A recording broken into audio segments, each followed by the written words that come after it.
قدرت اللہ شہاب کے والد کا نام عبداللہ تھا، جنہوں نے اپنی والدہ کے حکم پر سر سید احمد خان کی طرف سے برطانیہ جا کر پڑھنے کا وظیفہ ٹھکرا دیا۔ سر سید احمد خان نے قدرت اللہ شہاب کے والد کی پٹائی کرنے کے بعد انہیں کہا، آج کے بعد مجھے اپنی منحوس شکل نہ دکھانا۔ قدرت اللہ شہاب کے والد کیسے گلگت میں کلرک سے وہاں کے گورنر بنے۔ قدرت اللہ شہاب کی اسکول میں پہلی محبت جب انہیں اپنے استاد کی بیوی سے پیار ہو گیا اور وہ اپنے استاد کے مرنے کی دعائیں مانگا کرتے تھے۔ بچپن میں قدرت اللہ شہاب کو دل کا عارضہ جب انہوں نے خواب میں حضور اکرم صلی اللہ علیہ وآلہ وسلم کی زیارت کی۔ سکھ بچوں نے قدرت اللہ کے سامنے ہینڈ پریکٹس کی تو ان کا رد عمل کیا تھا؟ قدرت اللہ شہاب کو درود شریف کا روحانی تحفہ کیسے ملا؟ قدرت اللہ شہاب کی فوٹوگرافک میموری اور ان کی ذہانت کا اعلیٰ لیول۔ قدرت اللہ شہاب کی دوسری محبت چندراوتی بھی کیسے دنیا چھوڑ گئی؟ ان کی سول سروس کیسے شروع ہوئی اور اس چوہے دان میں رہنے کے لیے کیسے انہوں نے خوشامد اور حکمرانوں کی تابعداری کے سب ریکارڈ توڑ دیے؟ کیسے ایک تامل ہیرو کی طرح قدرت اللہ نے سرکاری گھر میں بملا کماری کی لاش تلاش کی، اس کی روح کو آرام دلوایا اور اس کو قتل کرنے والی قاتل بدروح کو انجام تک پہنچایا، اور سب سے بڑھ کر سرکاری کاغذ چوری کر کے قدرت اللہ جب قائد اعظم کے پاس پہنچے تو ان کا رد عمل کیا تھا، اور کیا یہ واقعہ حقیقت پر مبنی تھا؟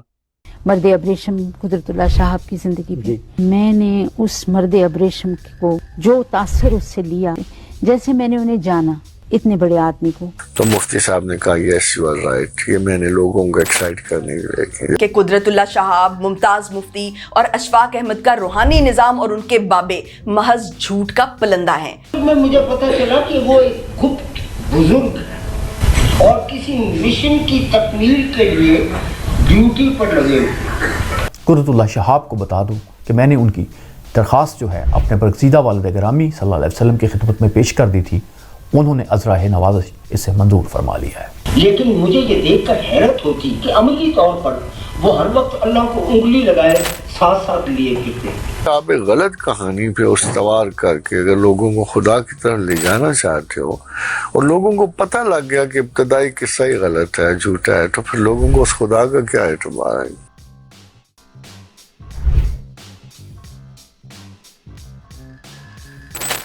برے صغیر پاک و ہند میں ضلع امبالہ کے گاؤں چمکور صاحب میں ایک ارائی خاندان کے سپوت عبداللہ بہت لائق انسان تھے۔ انہوں نے میٹرک میں ضلع بھر میں اول پوزیشن حاصل کی۔ علی گڑھ کے ابتدائی دنوں میں یہ سر سید احمد خان کے شاگرد تھے اور اتنے لائق تھے کہ علی گڑھ سے بی اے میں نمایاں پوزیشن حاصل کرنے کے بعد سر سید احمد خان نے انہیں حکم دیا کہ وہ برطانیہ جا کر ICF کے امتحان پاس کریں اور اس کے لیے وظیفہ علی گڑھ یونیورسٹی کی طرف سے دیا جائے گا۔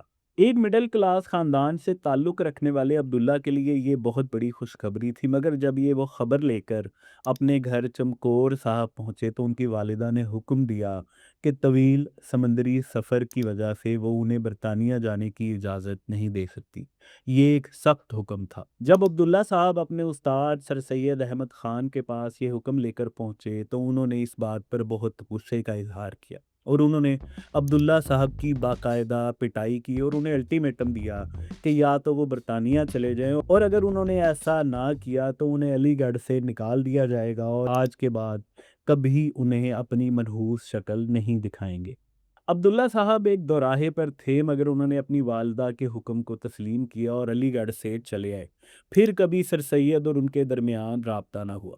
عبداللہ صاحب نے گلگت میں بطور کلرک نوکری شروع کر لی اور وہ اپنی اہلیہ کو لے کر گلگت منتقل ہو گئے، جہاں پر 26 فروری 1917 کو ان کے گھر بڑے بیٹے قدرت اللہ کی پیدائش ہوئی۔ عبداللہ صاحب کے 3 بیٹے اور 3 بیٹیاں پیدا ہوئیں، جن میں سے حبیب اللہ شہاب کا ذکر کتابوں میں ملتا ہے۔ گلگت میں عبداللہ صاحب کو بہت عروج ملا۔ انہیں کشمیر آج کی طرف سے گلگت کا گورنر بنایا گیا۔ ان کے مہاراجہ پرتاپ سے اچھے تعلقات تھے۔ انہوں نے ایک شاندار اور بھرپور زندگی گزاری، مگر جب ان کی عمر 47 ایئر کی ہوئی تو ان کا مہاراجہ ہری سنگھ سے اختلاف ہو گیا اور اس کے بعد یہ گلگت چھوڑ کر جموں آ گئے۔